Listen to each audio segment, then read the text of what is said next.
We now get 2 PlayStation Plus updates every month instead of 1, with right now a ton of new PlayStation Plus extra games added, including a few of the Assassin's Creed titles next to Valhalla that was already on the service. So I want to go over those, some other new additions that are worth your time, although there is a problem with one of them, and yes, Stray just came out and it can be downloaded for free too. There is actually a brand new 7-day trial in some regions, which basically would let you finish Stray and a ton of other games without actually paying anything. So a ton to go over. Of course, if you appreciate these PS Plus updates, then leaving a like on the video would really help me out, and subscribe because then you will not miss any changes coming to the service. Assassin's Creed Unity, the Ezio Collection, Black Flag, Rogue Remastered, and also the Freedom Cry standalone game are now added to PlayStation Plus Extra. So that's the second tier of PlayStation Plus, or if you got the third premium tier, they can also search for these games and immediately download them on PS4 and PS5. The Ezio Collection, released at the end of 2016, and it's of course the trilogy of Ezio games, so Assassin's Creed 2, Brotherhood, and Revelations, remastered for PS4. If you like me, after watching the new Skull and Bones gameplay, got in the mood for some pirate action, then you can of course boot up Black Flag, it's totally recommended, and Freedom Cry was the DLC for that game, which then later turned into a standalone title. We namely play as Adewale and not Edward. It's pretty short at 4.5 hours for the main story and 6 hours if you want to do the side content as well, so if you're in the mood for like a shorter AC experience, you can try that. Rogue Remastered is also relatively short compared to the other mainline titles, and it is the improved version from 2018, where we of course play a Templar, while it originally came out on 360 and PS3 in 2014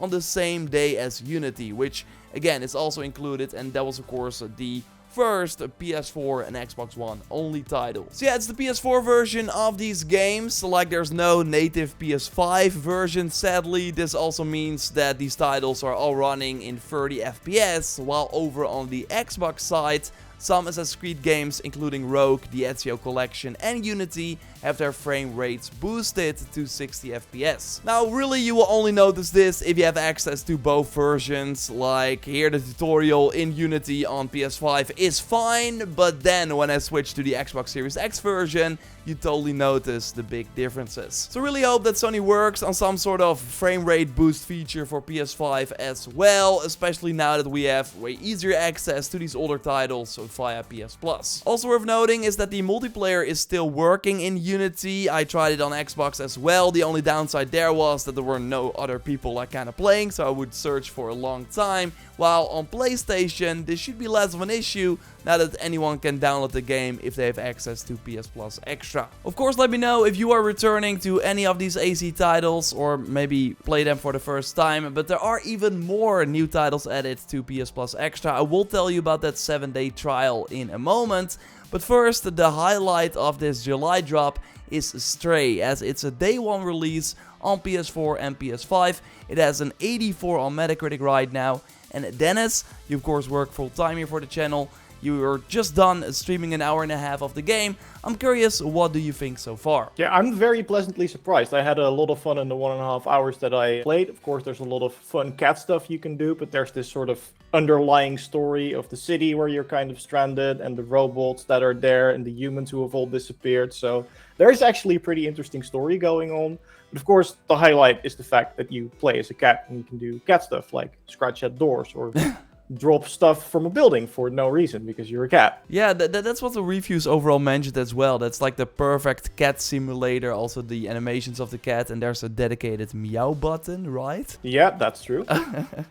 But what about the gameplay? Like, it looks pretty simplistic overall. Yeah, there's not a lot of depth to it, but I think where the game really shines is in how it uses those mechanics to be really creative. Like, for instance, I was able to get into a building by hiding somewhere in the bushes and scaring someone, so they drop like a can of paint, and then someone else would be opening up the door to clean the paint, and then you could go in. So while there's not a lot of things you can do, the way you can do those things opens up some really creative abilities for like exploration and discovering new areas or items and stuff, which is really cool. Yeah, so sounds overall like a pretty unique game. I think I will be trying it out myself as well. Thanks, Dennis. Yeah, I'll definitely be continuing my playthrough too, and thanks for having me. Game is also out for PC, just like PS4 and PS5, and again included in the PlayStation Extra tier, where you can just download it. And Sony is rolling out a 7-day trial for the service, so it seems to be out in the UK at the time of this recording, not in the US and the Netherlands yet, although there are mentions of it already. The deal is only for no current PS Plus subscribers, but sites are reporting that you could just make a new account even in different regions, then enjoy the 7-day trial, finish Stray, which is very short by the way, around the 5 to 8 hours, and bam, you're good to go. You only need like a valid payment option, and then after like getting the trial, cancel straight away. I will leave a link to a website in the video description explaining this, and also on how to make a new PSN account in a different region. Marvel's Avengers is also now added to PlayStation Plus Extra. Like, even if you're not a multiplayer fan, I think just playing through the campaign, or at least the early parts of the campaign, is totally worth your time. Especially if you want more Ms. Marvel after watching the Disney Plus show, as she is of course the lead character overall. While you can of course also play as the other Avengers. Spider-Man is included on PS5, and they also very recently added Jane to the roster, which you can also access by playing the Avengers Initiative. Also more than worth it is the Final Fantasy VII Remake Integrate. This is a special PS5 version of the game with some really nice next-gen enhancements, and this also comes with the exclusive DLC that follows Yuffie, who wants to steal the ultimate materia, which is a good excuse to go on a short but sweet adventure and encounter a ton of bosses. Totally worth playing, especially if you want to prepare for the second part that just got announced, and it will be launching not this winter, but the winter after that. There is an issue right now though, that if you already own a version of Final Fantasy VII Remake, even through PlayStation Plus like a while back, then you cannot download this PS5 iteration, which sucks. So I really hope Sony fixes that, and I will keep you posted in the pinned comment. Saints Row 4 and the standalone DLC Get Out of Hell are also included for if you want to prepare for the reboot that is launching on August the 23rd. I'm really looking forward to that game myself. And it's actually pretty easy to see all the new games that were added by going to the Games tab when you're in the PlayStation Plus dashboard, and then sorting the games by recently added to PS Plus.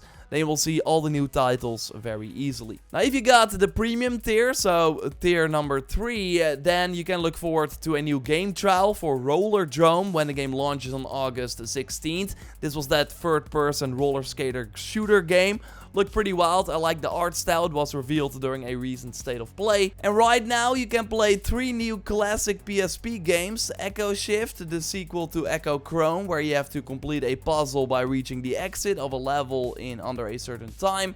No Heroes Allowed, which seems to be like a strategy game where you have to defend your overlords. And also the platformer Loco Roco Midnight Carnival is available to download. And all these games have a Metacritic in the 70s to give you an idea of what the quality was back then. So still, the value of the premium tier is not really there, while for the second extra tier, I think it's a really solid get for the extra money you're paying if you're like even interested in just a few of the game catalog games. We talked about the overall new additions to PlayStation Plus in general, all the changes, and also all the games that are available. You can watch that video by clicking on the screen. Subscribe for way more of these PS Plus updates. I will keep you posted when a new games are added.